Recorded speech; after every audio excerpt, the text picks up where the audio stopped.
السلام علیکم ورحمۃ اللہ وبرکاتہ نحمدہ ونصلی علی رسولہ الکریم اما بعد۔ امید کرتے ہیں کہ آپ تمام سسٹرز خیر و عافیت سے ہوں گی اور ایمان کی بہترین حالت میں ہوں گی۔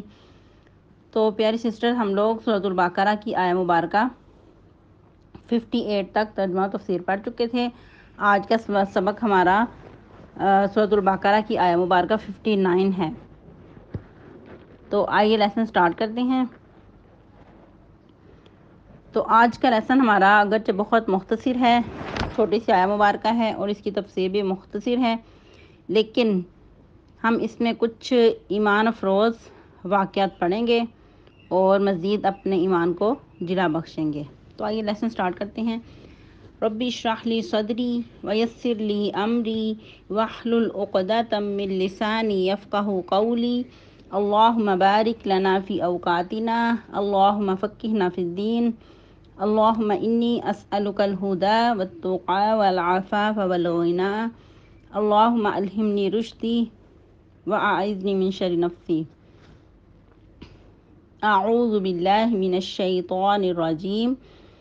فبدل الذین ظلموا قولا غیر الذی قیل لهم فأنزلنا على الذین ظلموا رجزا من السماء بما كانوا يفسقون۔ فبدل الذین، تو بدل ڈالا ان لوگوں نے، ظلموا، جنہوں نے ظلم کیا تھا، قولا، بات کو، غیر الذی، سوائے اس کے، وہ جو قیلا کہی گئی تھی، لہم، ان کے لیے۔ فانزلنا، تو اتارا ہم نے، علی الذین، ان لوگوں پر، ظلموا، جنہوں نے ظلم کیا تھا، رجزن، عذاب، من السماء، آسمان سے، بما کانوا یفسقون، اس وجہ سے کہ تھے وہ نافرمانیاں کرتے۔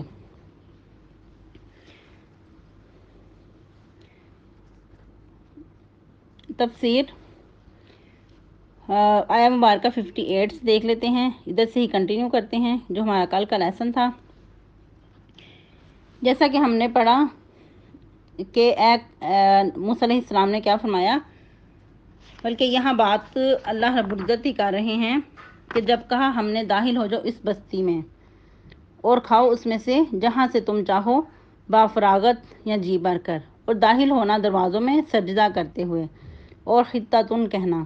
ہم بخش دیں گے تمہاری خطائیں اور ان قریب زیادہ دیں گے نیکی کرنے والوں کو۔ اور پھر ہم نے بات کی کہ ادھر کوئی وضاحت نہیں ملتی کہ کس بستی میں داخل ہونے کا ذکر ہے، البتہ ان کو بس یہی کہا گیا تھا کہ بستیوں میں داخل ہو جاؤ، عاجزی کے ساتھ داخل ہونا ہے، تکبر نہیں کرنا۔ اور پھر ہم نے وہ بھی بات کی کہ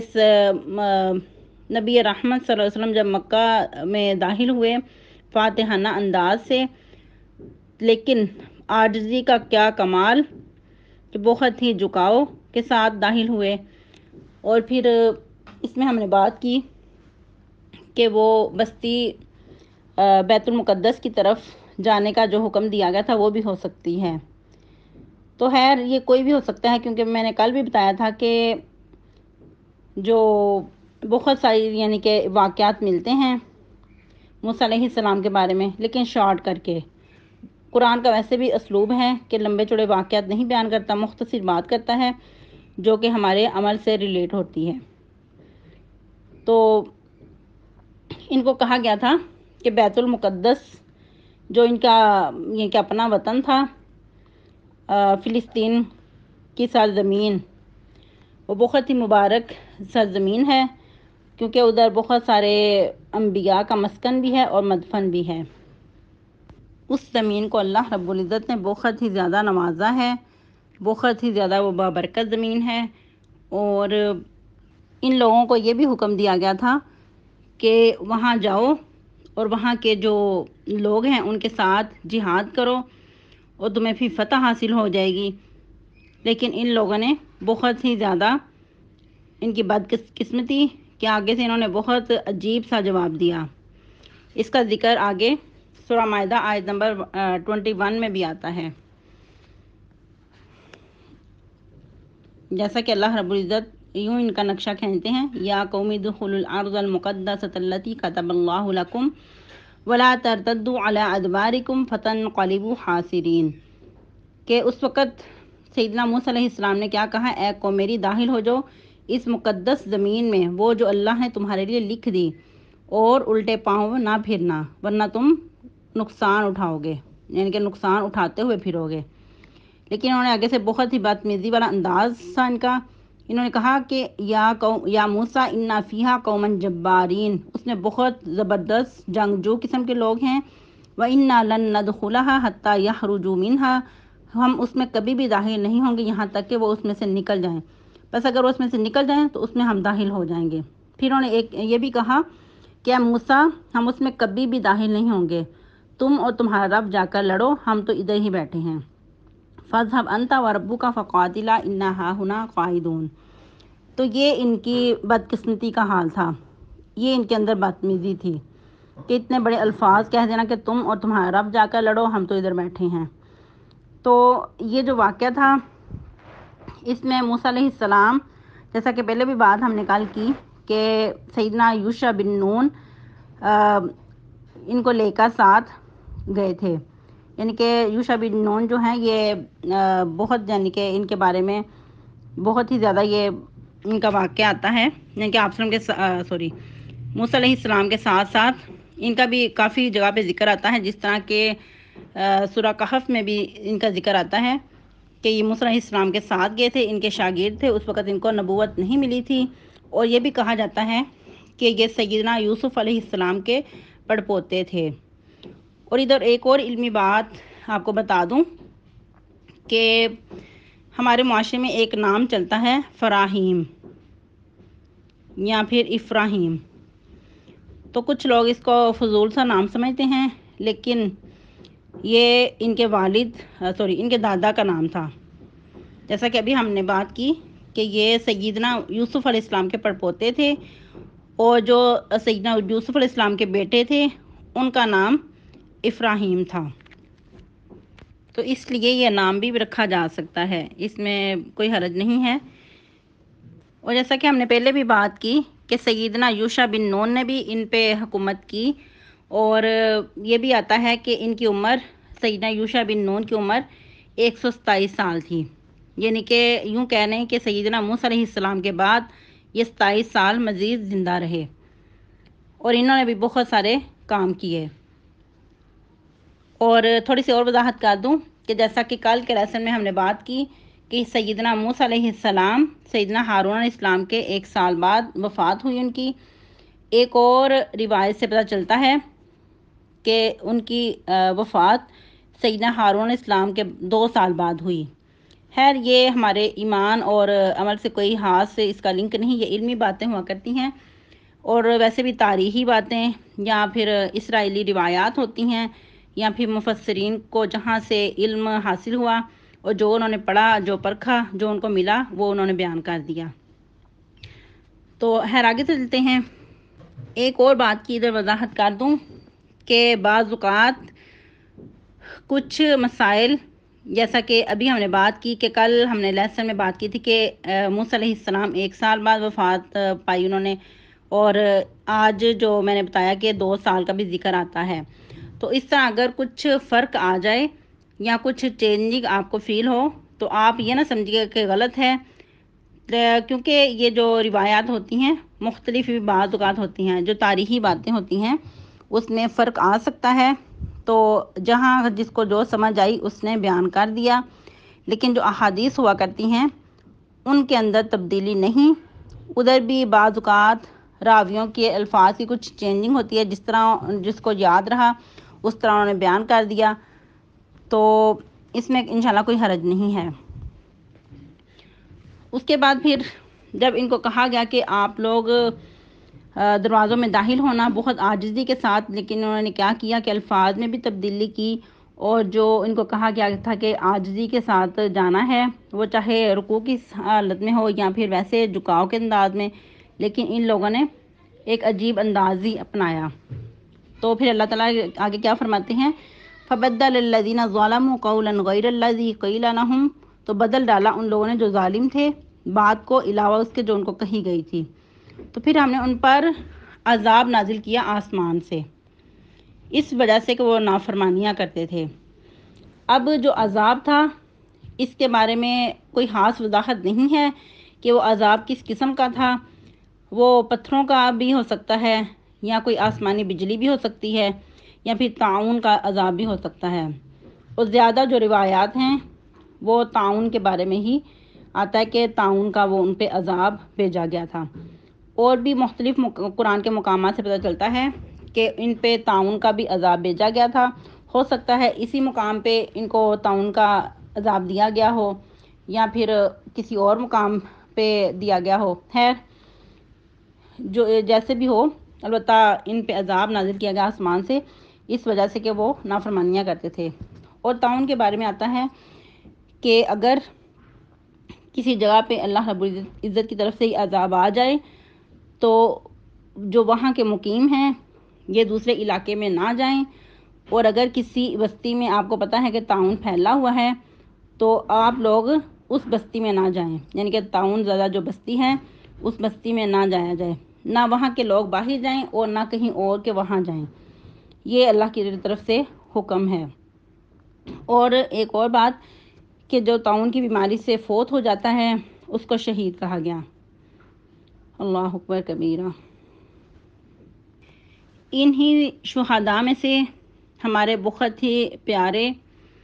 بہت ہی جلیل القدر صحابہ کرام میں سے ایک صحابی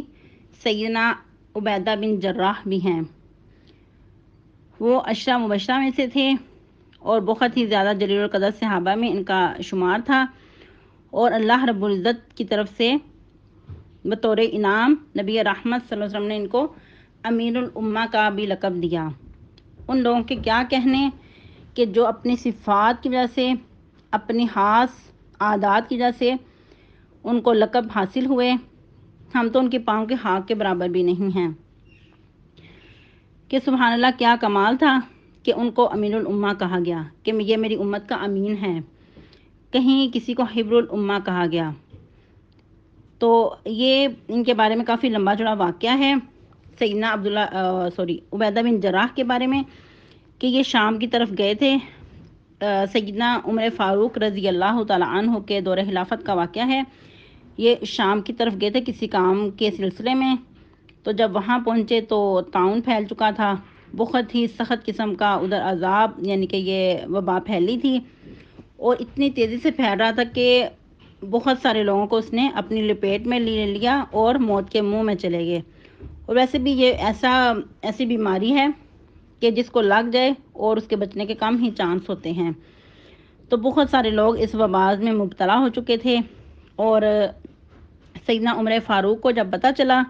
کہ اس طرح وہ طاعون میں مبتلا ہو چکے ہیں اور یعنی کہ بہت سخت حالات ہیں ادھر کے، تو اس وقت فوراً سے ہی سیدنا عمر فاروق رضی اللہ تعالیٰ عنہ نے ایک خط لکھا سیدنا عبیدہ بن جراح کے نام کہ مجھے آپ سے بہت ضروری کام درپیش ہے، تو آپ فوراً جو ہی میرا خط آپ کو ملے تو اسی ٹائم آپ واپسی کا سفر پکڑیں اور میرے تک پہنچیں۔ ان کو پتہ تھا کہ اگر میں ان کو ویسے بلاؤں تو انہوں نے واپسی نہیں کرنی، تو یہ میرے لیے بہت اہم بندہ ہے۔ ویسے بھی آپ کو پتہ ہے کہ صحابہ کرام ایک دوسرے پہ جانیں نچھاور کرتے تھے، وہ نہیں چاہتے تھے کہ ہمارا کوئی ساتھی کسی مصیبت میں مبتلا ہو۔ تو عمر فاروق رضی اللہ تعالیٰ عنہ ان کو فوراً ادھر سے بلانا چاہتے تھے کہ واپسی آ جائیں، کہیں وہ بھی اس وبا میں مبتلا نہ ہو جائیں۔ جب سیدنا عبیدہ بن جراح کو یہ خط ملا سیدنا عمر فاروق رضی اللہ تعالیٰ عنہ کا، جو کہ عمر فاروق بھی 10 مبشرہ میں سے ہیں، اور آپ سب کو پتہ ہے کہ ہمارے خلیفہ ثانی ہیں، دوسرے خلیفہ ہیں، تو اس وقت سیدنا عبیدہ بن جراح نے کیا لکھا کہ مجھے پتہ ہے آپ کو جو میرے سے کام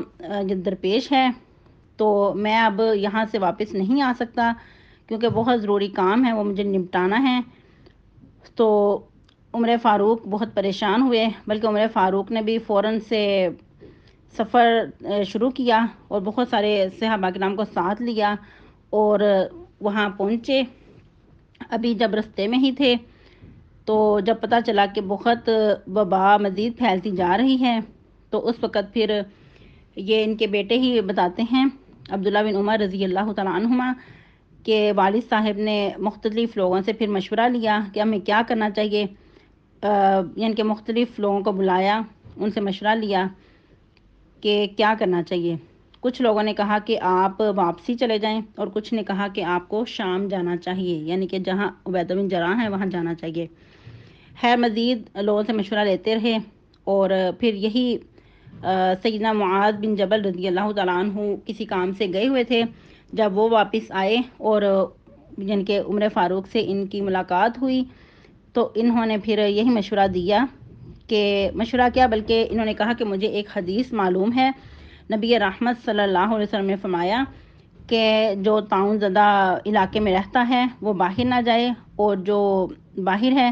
وہ طاعون زدہ بستی میں نہ آئے۔ تو اس لیے میرا مشورہ ہے کہ آپ فوجیں لیں اور واپس چلے جائیں، آپ ادھر بالکل نہ آئیں۔ خیر ان کے مشورے سے پھر سیدنا عمر فاروق نے اپنا ارادہ ترک کیا اور واپسی کا سفر لیا۔ تو اس وقت جب سیدنا عبیدہ بن جراح کو پتہ چلا کہ عمر فاروق واپسی جا رہے ہیں، تو انہوں نے کیا کہا کہ کیا تم اللہ کی تقدیر سے منہ موڑتے ہو؟ تو یہ الفاظ سیدنا عمر فاروق کو تھوڑے سے یعنی کہ اچھے نہ لگے، لیکن عمر فاروق رضی اللہ تعالیٰ عنہ سیدنا عبیدہ بن جراح کا بہت زیادہ ادب کرتے تھے، بہت ان کے نزدیک ان کے مقام تھا۔ تو انہوں نے آگے سے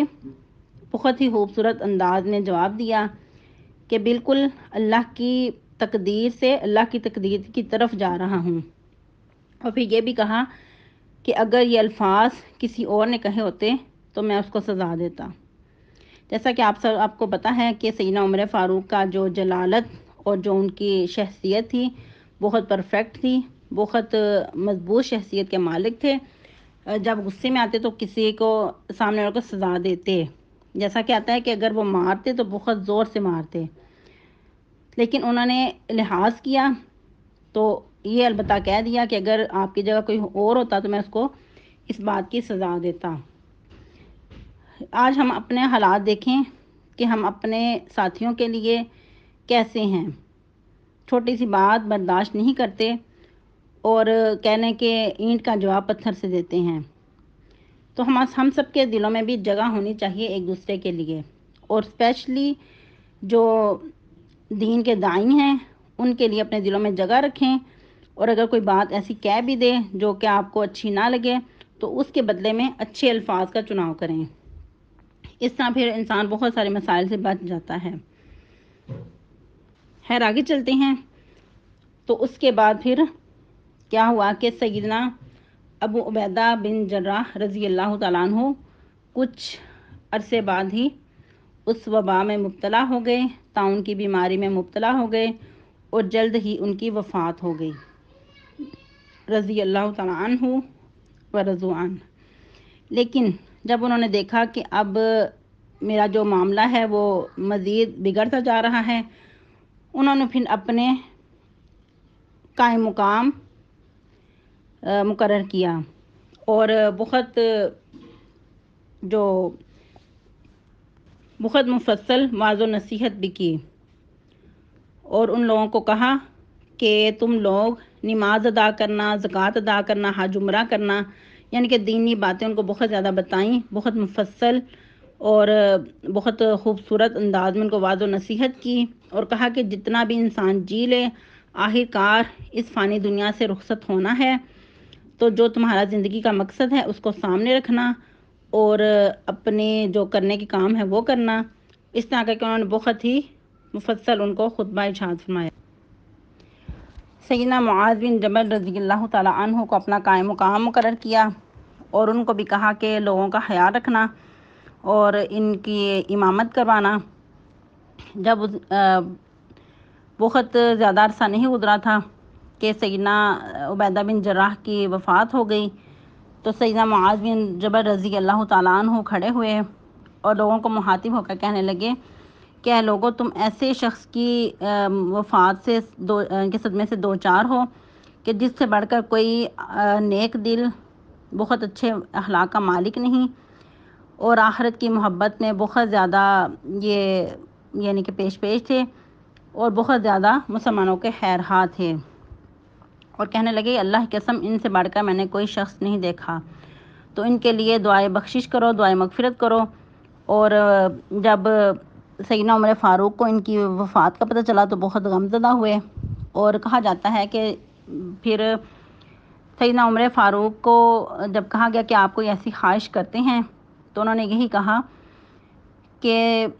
اگر سیدنا عبیدہ بن جراح زندہ ہوتے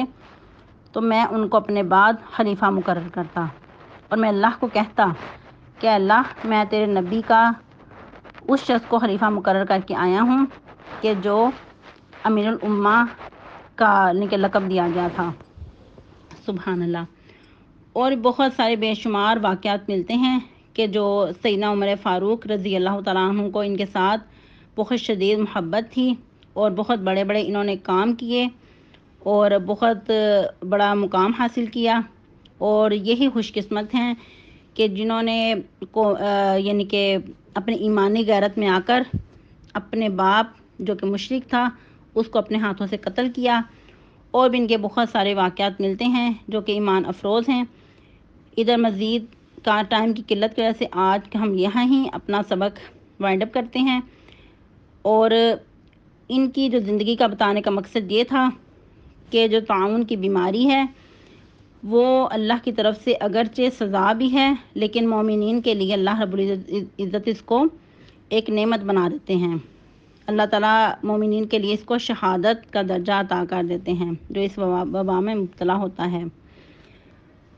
کیونکہ یہ بہت ہی زیادہ جلیل القدر صحابہ میں ان کا شمار تھا۔ تو بعض اوقات ہمارے معاشرے میں کہا جاتا ہے کہ یہ اپنے گناہوں کی وجہ سے پکڑا گیا ہے۔ استغفراللہ کہ یہ بہت ہی سخت الفاظ ہیں، کبھی بھی کسی کو مصیبت میں مبتلا دیکھ کر ایسا نہیں کہنا چاہیے۔ پتہ نہیں وہ اللہ کے ہاں کتنا محبوب تھا، اور بعض اوقات ایسا بھی ہوتا ہے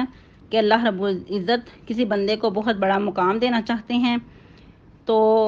لیکن وہ اس مقام تک نہیں پہنچ پاتا، پھر اللہ تعالیٰ اس کو مصیبت سے دو چار کر کے تو بڑے درجے تک پہنچا دیتے ہیں، اس کا جو مرتبہ ہے وہ اس کو بڑا عطا کر دیتے ہیں۔ تو یہ عبیدہ بن جراح رضی اللہ تعالیٰ عنہ، ابو عبیدہ بن جراح رضی اللہ تعالیٰ عنہ بہت ہی زیادہ سادہ ان کی زندگی تھی، بہت ہی زیادہ اللہ کے محبوب تھے۔ اور ایک اور واقعہ ملتا ہے بہت ایمان افروز کہ ایک مرتبہ عمر فاروق رضی اللہ تعالیٰ عنہ ان کی ملاقات کے لیے گئے تو یہ بھی آگے بڑھ کر بہت والہانہ انداز سے ملے، اور جب دیکھا تو ان کے گھر میں کچھ بھی نہیں تھا سوائے دو چار چیزوں کے، تو بہت حیران ہوئے اور پوچھا کہ تم اتنی سادہ زندگی گزار رہے ہو؟ کہنے لگے کہ یہ جو سادہ زندگی ہے مجھے بہت پرسکون نیند عطا کرتی ہے۔ تو یہ ہمارے لیے اس میں بہت ہی زیادہ اہم لیسن چھپا ہوا ہے کہ آج ہم دنیا کی رنگینیوں میں مگن ہو کر جو سکون کی نیند ہے اس سے بھی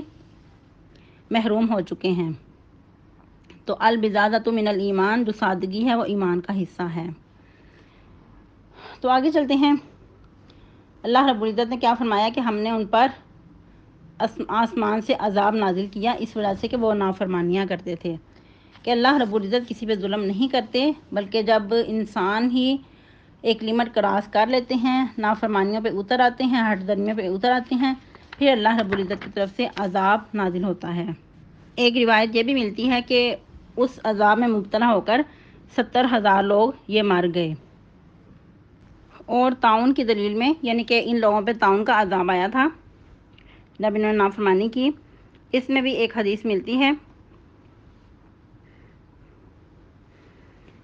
کہ جیسا کہ نبی رحمت صلی اللہ علیہ وسلم نے فرمایا الطاعون رجس ارسل علی طائفۃ من بنی اسرائیل او علی من کان قبلکم، کہ آپ نے فرمایا کہ یہ طاعون ایک عذاب ہے جو بنی اسرائیل کے ایک گروہ پر بھیجا گیا،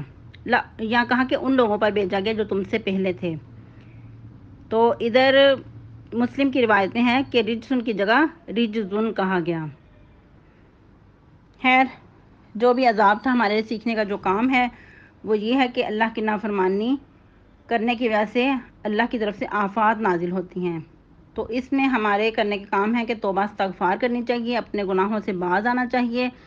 اور اللہ رب العزت کی طرف رجوع کرنا چاہیے۔ آج کا لیسن ہمارا کمپلیٹ ہوا، نیکسٹ انشاءاللہ آیہ مبارکہ 60 سے سٹارٹ کریں گے۔ سبحان ربک رب العزت عما یصفون وسلام علی المرسلین والحمد للہ رب العالمین۔